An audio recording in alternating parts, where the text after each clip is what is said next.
Not every legend is a myth. Some are flesh and blood.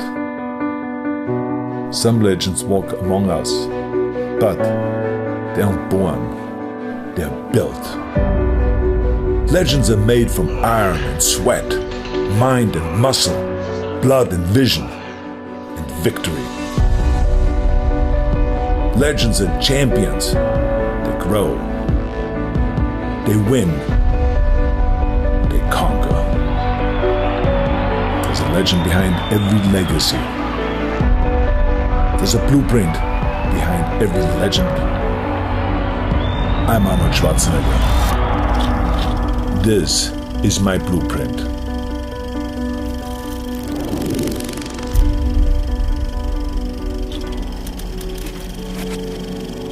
I always believed in order to be motivated or to work really hard, is you need to have a vision in front of you.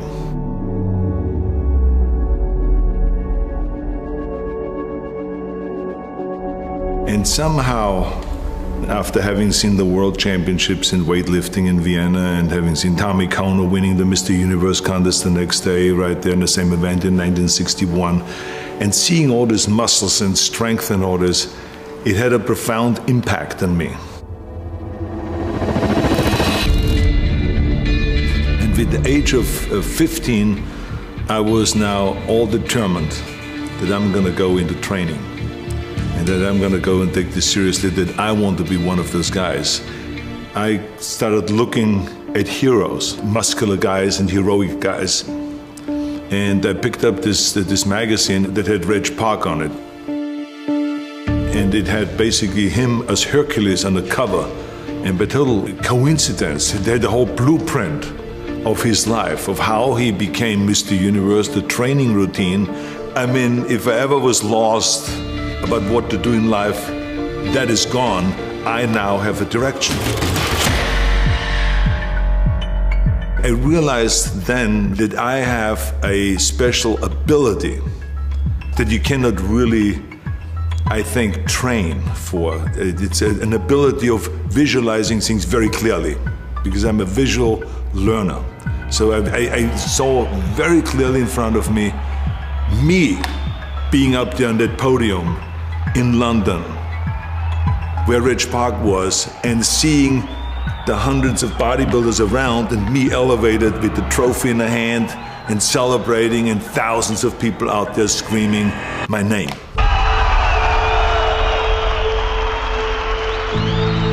And that, to me, that vision was the motivating factor. So that drove me to the gym. But almost like it was so strong that I actually didn't need discipline. It just took me there, it just sucked me into that, and to train every day, because to me it became kind of like every workout I do from now on is going to take me one step closer to turning this beautiful vision into reality. And so this is what actually was the thing that motivated me, and it became all the way down to the bone. It became like Mr. Universe, Mr. Universe, Mr. Universe, training, training, training, sculpting your body, eating the right way, and just staying focused and keeping my eye on the ball. With the age of 20, I turned my vision into reality, and I became the youngest Mr. Universe ever.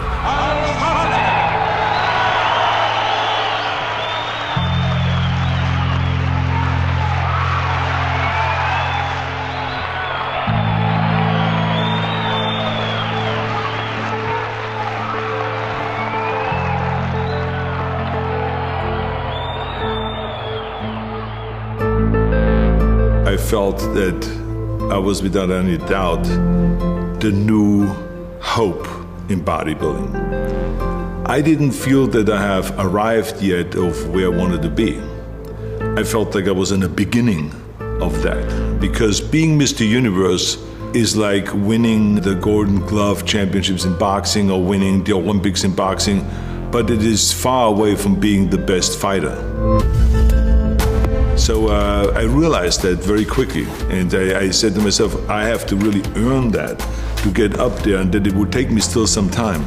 And that there are bodybuilders in America that were extraordinary, like Sergio Oliva and Dave Draper and people like that. And there was great champions over here. They were really extraordinary. They were ripped. They had much more quality of muscles than I had. They were much more defined, and maybe their posing was even more sophisticated and so on. But I had, without any doubt, the best potential, and I'm very young. I'm much younger than all of them. So when I came over, I was really, I appreciated that the excitement that was in the gym. Like, this is the guy from Austria. This is the guy with the 21-inch arms. This is the guy that, is already deadlifting 700 pounds. And he's the, so there was a lot of kind of good positive reaction from me coming over here. And there was also some jealousy that I had to overcome. But it was really a great feeling. And the other side of it is that I think it's very important when you come from so far away and you feel lonely and you feel somewhat lost because you're now in a different country, you don't speak the language. I only knew the school English. I barely could really communicate. I couldn't watch the news yet. I couldn't read the newspaper yet. So I was kind of blocked from the outside world in a way. And then to have this kind of a love and this kind of inclusion. I mean, really unbelievable kind of behavior I detected of those bodybuilders that didn't know me at all. They only knew me by what the magazines showed, the pictures and the stories and so on, but not knew me in person. So it was really extraordinary to come over here to America and to have that feeling and being received with open arms. I would never forget that.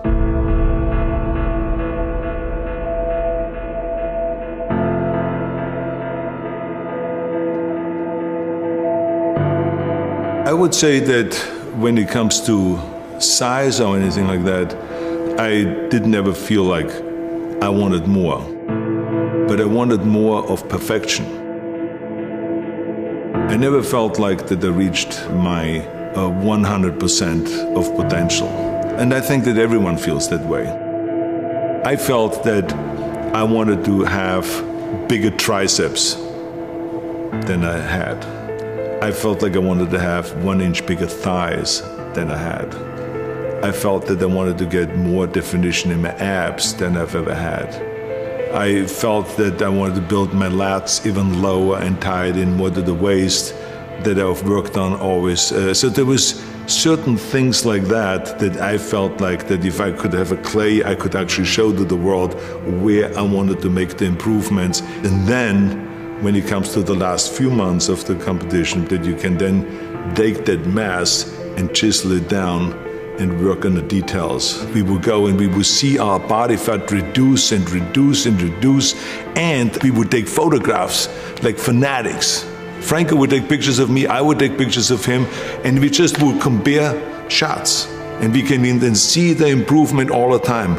And then you see still now problem areas. So then you have to go and say, I still need the separation between my abs and the intercostals and the serratus that connects them to the lats. How do I do that? Okay, I have to go to close grip chin-ups. I have to do more pullover exercises. I have to do more crunching exercises. I have to do more knee pull-ups and more leg raises and all of those things. So you then start sculpting with the different exercises that we have available. You see, the great thing is, if you train smart, you know what is the inventory of different exercises that you have available for every single weak point. But the key thing is to set little goals, to do the training every day, to eat the right way, and you're gonna go and hit those marks. And then you move the bar higher, then you move the bar higher.